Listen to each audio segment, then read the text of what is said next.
JKP constable के लिए बहुत सारे बच्चों ने यहाँ पे फॉर्म भरा है, लेकिन फिलहाल कोई ऑफिशियल सिलेबस नहीं आया है जिसपे यहाँ पे कैंडिडेट्स स्ट्रेटेजिकली तैयारी करें। लेकिन आज मैं आपके लिए एक 3 मंथ्स का प्लान लेके आया हूँ जहाँ पे हम mock strategy, syllabus strategy, books और बहुत सारी चीजों के बारे में बात करेंगे जो आपके जेकेपी कांस्टेबल एग्जाम के लिए काफी बेनिफिशियल होने वाला है। ये 3 मंथ्स का प्लान काफी सोच समझ के मैंने आपके लिए बनाया है और यहाँ पे जो एक्सपेक्टेड सिलेबस हम डिस्कस करेंगे उसमें भी कौन कौन सी चीजें पढ़नी है वो भी मैं आपको बताऊंगा और कहां से किन सोर्सेस से आपको पढ़ना है, कौन सी बुक आपको कंसीडर करनी है, उन चीजों के बारे में भी हम बात करेंगे। So enough of the intro, let's get started. पहले हम बात कर लेते हैं थोड़ा बहुत एग्जाम पैटर्न के बारे में कि अगर आपको नहीं पता कि जेकेपी कांस्टेबल का किस तरह से एग्जाम लिया जाएगा, उन चीजों के बारे में बात करेंगे। वीडियो में टाइम स्टैम्प्स दिए हुए हैं। अगर आपको फॉर एग्जांपल एग्जाम पैटर्न के बारे में ऑलरेडी पता है तो आप डायरेक्टली सिलेबस स्ट्रेटेजी पे जा सकते हो या जो भी यहाँ पे चैप्टर्स मेंशन होंगे। तो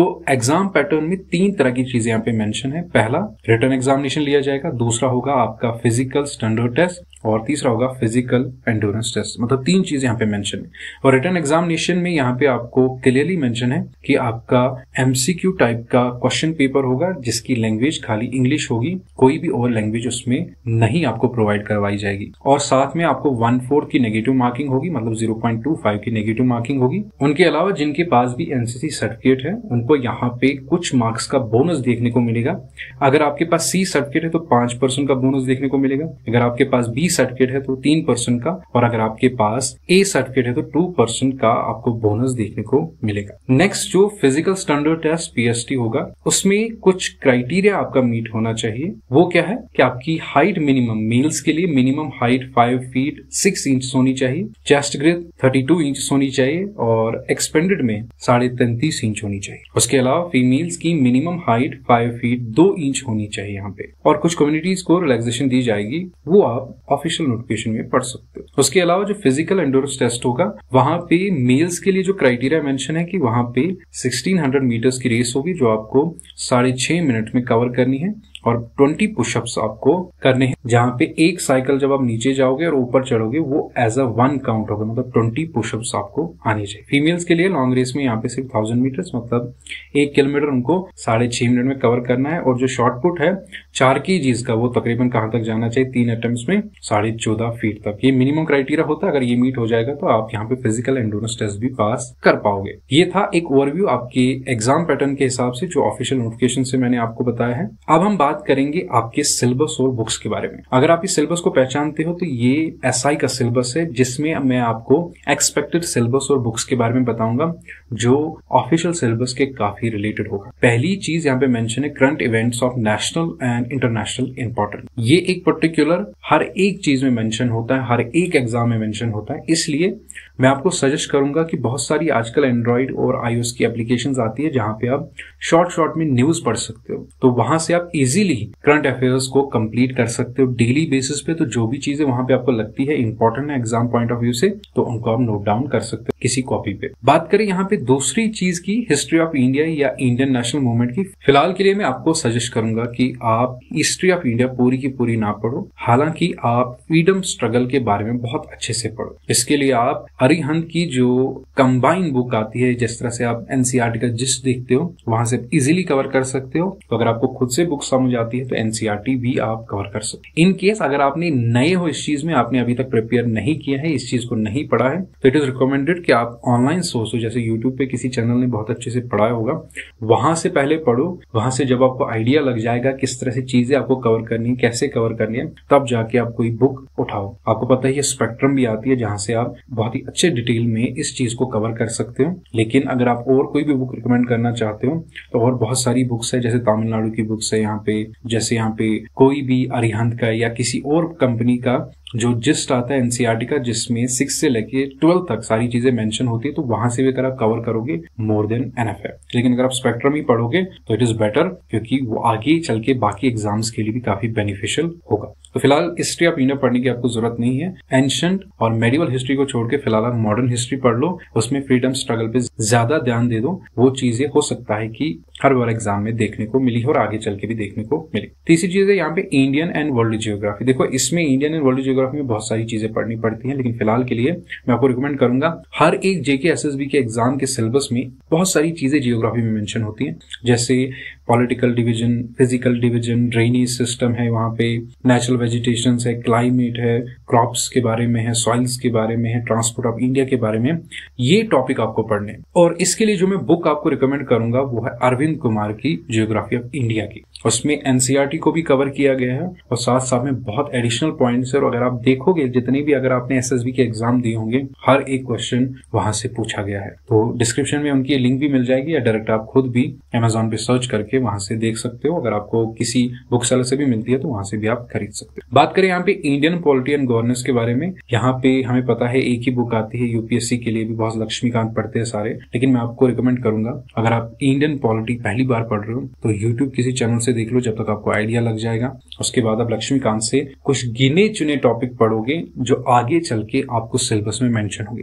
फिलहाल के लिए अगर आप पढ़ना चाहोगे इंडियन पॉलिटी तो मैं आपको रिकमेंड करूंगा कॉन्स्टिट्यूशन के बारे में पढ़ो, फंडामेंटल राइट्स के बारे में पढ़ो और डायरेक्टिव प्रिंसिपल्स के बारे में पढ़ो। तो वो चीज फिलहाल कवर कर लो, बाद में अगर सिलेबस में कोई चेंज होता है तो वो चीजें बाद में कवर करनी है। फिलहाल ऑफिशियल सिलेबस नहीं आया है, सारी चीजें आपको कवर नहीं करनी है, इन चीजों पर ज्यादा ध्यान देना है। जे.एंड.के रीऑर्गेनाइजेशन एक्ट आपको पढ़ना है और इसके लिए आपको कोई बुक खरीदने की जरूरत नहीं है। ऑनलाइन इनकी वेबसाइट आती है, वहां से आपको एक पीडीएफ डाउनलोड करनी है। अगर आपको नहीं पता कैसे करनी है तो आप मुझे नीचे कमेंट करोगे, उसकी लिंक मैं आपको डिस्क्रिप्शन में दे दूंगा या मैं आपको टेलीग्राम चैनल पे डाल दूंगा, वहां से आप डाउनलोड कर लेना डायरेक्ट पीडीएफ। बात रही यहाँ पे इकोनॉमिक एंड सोशल डेवलपमेंट की, फिलहाल इन चीजों को नहीं पढ़ने की जरूरत है। ये इकोनॉमिक का सिलेबस है तो फिलहाल के लिए आप इसको अवॉइड करोगे। जब आएगा तो ये बहुत आसान होता है पढ़ने में, बस चीजें टेक्निकल है, समझने की देरी है। फिलहाल ये चीज आप कवर नहीं करोगे। General issues on ecology, biodiversity and climate change, ये तो हर बार हर जीके एसएसबी के सिलेबस में देखने को मिलता है। और शंकर आईएएस आपने बहुत सारे लोगों ने नाम सुना होगा,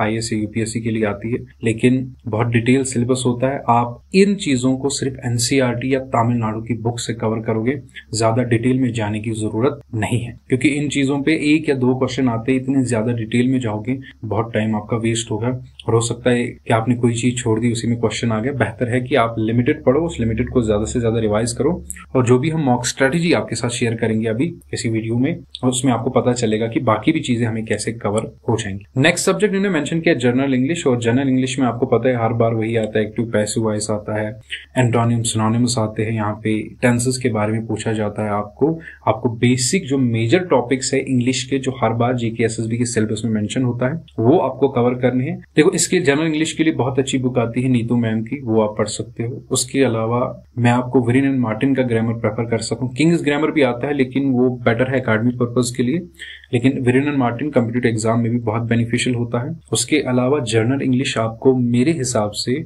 सबसे पहले यूट्यूब में किसी पर्टिकुलर चैनल से पढ़ना चाहिए, जब तक आपको रूल्स समझ आ जाएंगे, क्योंकि ये लिटरेचर है। लिटरेचर अगर आप खुद से ग्रामर से पढ़ने लग जाओगे तो चीजें उस तरह से समझ नहीं आती, लेकिन जब किसी ने सिखाई होती है वहां पे उसको उस पर्टिकुलर सब्जेक्ट में एक्सपीरियंस होता है तो इंग्लिश वहां से आपको कवर करना चाहिए। मैं रिकमेंड करूंगा अगर आप बुक से पढ़ना चाहते हो तो वेरिन एंड मार्टिन का ग्रामर या नीतू सिंह की एक बुक आती है जनरल इंग्लिश की, वहां से आप कवर कर सकते। नेक्स्ट इसमें एक और चीज मेंशन थी इस सिलेबस में, interpersonal skills including communication skills. इसको पढ़ने की फिलहाल जरूरत नहीं है, जब ये जीकेबी कांस्टेबल के सिलेबस में होगा इस चीज के बारे में आपको मैं वीडियो प्रोवाइड करवा दूंगा। जनरल साइंस की बात करें तो इसके लिए सिर्फ आप 9th-10th की जनरल साइंस पढ़ोगे, उससे ज्यादा पढ़ने की आपको जरूरत नहीं है। एनसीईआरटी पढ़ लेना आप 9th और 10th की, मोर देन एनफ है आपको इस एग्जाम के लिए, उससे ज्यादा आपको डिटेल में जाने की जरूरत नहीं है। बात करें यहाँ पे कंप्यूटर साइंस के बारे में, देखो बेसिस ऑफ कंप्यूटर के लिए मैं आपको 2 बुक्स रिकमेंड करूंगा। पहली जनरल अवेयरनेस बाय अरिहंत या किरण पब्लिकेशन की आती है एसएससी एग्जाम्स के लिए, वो बुक मैं आपको प्रेफर, इन दोनों में एक आपको खरीदनी, दोनों आपको खरीदने की जरूरत नहीं है, ऑलमोस्ट तकरीबन सेम रहती है, लेकिन जो किरण पब्लिकेशंस है वो अपडेट करते रहते हैं, वहां पे सिलेबस अपडेट करते रहते हैं कंटेंट, तो बेहतर है अरिहंत की जगह आप किरण पब्लिकेशन की बुक खरीदो। और भी आती है गगन प्रताप सर की बुक आती है, बहुत सारे मैथ्स के टीचर जो ऑनलाइन है उन्होंने वहां पे कंप्यूटर साइंस की भी बुक्स निकाली है, तो गगन प्रताप सर की बुक भी आप खरीद सकते हो, रिकमेंडेड है किरण पब्लिकेशन की कंप्यूटर के लिए। देखो general mental ability, logical reasoning, analytical ability, इन दोनों के लिए मैं आपको बुक्स अलग अलग से बताता हूँ। जो जनरल मेंटल एबिलिटी है, जो मैथमेटिक्स का पोर्शन यहाँ पे रहेगा आपको, उसके लिए आप गगन प्रताप सर की कंसेप्ट किंग खरीदोगे, उसमें आपको कंसेप्ट भी देखने को मिलेंगे। बहुत सस्ती बुक है, 200 से भी कम कीमत में वो बुक आपको मिल जाएगी और बहुत डिटेल में कंसेप्ट है, एक्सरसाइजेस है, वहां पे प्रैक्टिस करने को आपको देखने को मिलेंगी। बात करें हम लॉजिकल रीजनिंग और एनालिटिकल एबिलिटी की, तो उसके लिए आप एस चांद की verbal and non verbal reasoning practice के लिए खरीद सकते हो। कंसेप्ट आप यूट्यूब पे कवर कर लो। बात करें हम बेसिक न्यूमेरिसी की, जिसमें आपको नंबर्स, उनका relation, order of magnitude, data interpretation में charts, graph, tables, data sufficiency extra class 10th level का आपको पढ़ना है, उससे ज्यादा नहीं। इसके लिए आपको इजीली, जो मैंने ऑलरेडी आपको बताया है, गगन प्रताप सर की जो बुक खरीदोगे आप कंसेप्ट किंग, उससे आपको ये चीज कवर हो जाएगी। इन केस कोई टॉपिक मिस होता है तो मैं आपको प्रोवाइड करवा दूंगा। इस तरह से आपका सिलेबस इजीली कंप्लीट हो जाएगा। अब इसमें कुछ चीजें बच गई, जैसे कि हमेशा जेके एसएसबी के एग्जाम्स में यहाँ पे जम्मू कश्मीर की जनरल नॉलेज होती है। उसके लिए मैं आपको 3 बुक्स बताऊंगा। एक है मुकेश के आर शर्मा की बुक, एक है ज़ोहर अहमद मीर और एक है अरिहंत। ये तीनों बुक्स बहुत अच्छी है, लेकिन ज़ोहर अहमद मीर में बहुत ही एक सिंपल सिलेबस है, उसको आपको टू द पॉइंट पढ़ना है और उसके अलावा कुछ वैल्यू एडिशन भी करना है। अरिहंत की बुक पढ़ोगे तो उसमें बहुत सारी चीजें इंक्लूडेड है, तो उसके लिए आपको सेकंड बुक कंसिडर करने की जरूरत नहीं। इसी तरह मुकेश के आर शर्मा की भी बहुत अच्छी बुक है। बाकी जो वैल्यू एडिशन है आपकी मॉक टेस्ट से हो जाएंगे। नाउ यहाँ पे आपका सिलेबस कंप्लीट हो जाता है। अब हम जो बात करेंगे वो है mock test strategy. Mock test strategy में सबसे पहले जो भी टॉपिक आप डेली के पढ़ोगे, चाहे आप 2 टॉपिक पढ़ रहे हो, 3 टॉपिक पढ़ रहे हो या हर एक में 2-2 टॉपिक पढ़ रहे हो, तो उनकी आपको डेली प्रैक्टिस करनी है। चाहे आपके पास कोई बुक है टेस्ट सीरीज की या प्रीवियस पेपर्स है, उनको आपको देखना है, या आप ऑनलाइन किसी यूट्यूब चैनल से टॉपिक टेस्ट सीरीज अगर आपको देखने को मिलती है वो भी आप कवर कर सकते हो। आपको पता ही है कि मैंने भी बहुत सारे एग्जाम्स के लिए टॉपिक टेस्ट सीरीज करवाई थी, कुछ मौजूद है अभी भी, जिससे आप काफी बेनिफिट उठा सकते हो। बाकी जो मॉक टेस्ट की सीरीज मैंने इस चैनल पे स्टार्ट की है वो जल्दी हम कंटिन्यू करेंगे, वहां से भी आप वो बेनिफिट उठा सकते हो। नेक्स्ट, जो भी मैथमेटिक्स और रीजनिंग के आप कंसेप्ट यूट्यूब या किसी बुक से पढ़ोगे, उनकी प्रैक्टिस आपको डेली लेवल पे करनी है और साथ साथ में प्रैक्टिस के आपको कैलकुलेशन स्पीड भी बढ़ानी है। ये नहीं कि कोई क्वेश्चन आपको आता है लेकिन उसको सॉल्व करने में 2 से 3 मिनट आप लगा रहे हो, वो विद इन 1 मिनट आपका सॉल्व हो जाना चाहिए, क्योंकि वहां पे आपके पास इतना टाइम नहीं होता है। नेक्स्ट, मॉक टेस्ट स्ट्रेटेजी आपकी ये होनी चाहिए कि किसी भी मॉक टेस्ट को देने से पहले जो फुल लेंथ मॉक टेस्ट होते हैं उससे पहले आपको रिवाइज करना चाहिए, और रिवाइज के बाद जो भी फुल लेंथ मॉक टेस्ट होते हैं अभी से अगर आप प्रिपेयर कर रहे हो तो पर वीक कम से कम 1 मॉक टेस्ट आपको देना ही देना चाहिए, जिससे आपको आइडिया लग जाएगा कि आपकी वीकनेस कहाँ पे है, कहाँ पे आपकी स्ट्रेंथ्स है, किस चीज को दोबारा से पढ़ने की जरूरत है, कहाँ पे वैल्यू एडिशन करने की जरूरत है और कहाँ पे मुझे चीजें भूल जा रही है। इसका मतलब कहाँ पे ज्यादा से ज्यादा रिवाइज करने की जरूरत है। जैसे ही एग्जाम के नजदीक आप पहुंचने लग जाओगे तो पर वीक आपको 2 से 3 मॉक टेस्ट देने की जरूरत है वहां। तो एक सिंपल सी मॉक टेस्ट स्ट्रेटेजी है। जब सिलेबस आएगा तो हम इसको और ज्यादा डिस्कस करेंगे। नाउ वीडियो के आखिर में मैं आपसे सिंपली कहूंगा, द सिंपलेस्ट रूल किसी भी एग्जाम को क्वालिफाई करने का होता है कंसिस्टेंसी और डिसिप्लिन। जितना आप डिसिप्लिन होंगे, जितना कंसिस्टेंसी के साथ आप चीजों को लेके चलोगे, उतने चांसेस होते हैं कि आप क्वालिफाई कर जाओगे। कितने भी लोग यहाँ पे यूट्यूब पे आपको बार बार स्ट्रैटेजी बताए, इवन मैं क्यों ना यहाँ पे एक्सेल शीट में आपको हर दिन का प्लान बता के पीडीएफ आपको सेंड कर दूं, तब भी उससे कुछ बेनिफिट नहीं मिलने वाला है जब तक आप खुद नहीं पढ़ोगे। आप कैंडिडेट्स के लिए मैं आप इस तरह का एक प्लान बना के लाऊंगा, जहां पे टॉपिक वाइज आप हर दिन का क्या रखोगे, किस तरह से पढ़ोगे, कब रिवाइज करोगे, हर चीज मैं आपको बताऊंगा। लेकिन जब ऑफिशियल सिलेबस आएगा, हाल ही में एडिट विंडो निकला था, उसका वीडियो मैंने चढ़ाया था, तो एडिट विंडो के बाद हम एक्सपेक्ट कर रहे हैं कि जल्दी ही आपका सिलेबस आएगा, क्योंकि सिलेबस के बगैर बच्चों को कहना कि 1 महीना देंगे वो गलत बात है। तो 1-2 महीने, शायद 3 महीने भी मिलेंगे, तभी जो इस पर्टिकुलर वीडियो में जो मैंने स्ट्रेटेजी आपको बताई, कम से कम इसमें आपको 3 महीने लगेंगे, जहां पे आपका सिलेबस भी कंप्लीट हो जाएगा, आप मॉक टेस्ट भी दोगे और साथ साथ में टॉपिक टेस्ट सीरीज भी करोगे, और रिविजन्स तो कंटिन्यूसली आपको रखने हैं। रिवाइज के बगैर काम नहीं चलता है, और मॉक टेस्ट तो रीढ़ की हड्डी होती है, मॉक टेस्ट आपको देने ही देने हैं। इससे बहुत सारी चीजों में बेनिफिट मिलता है। सो मिलते हैं अगली वीडियो में एक नए टॉपिक के साथ।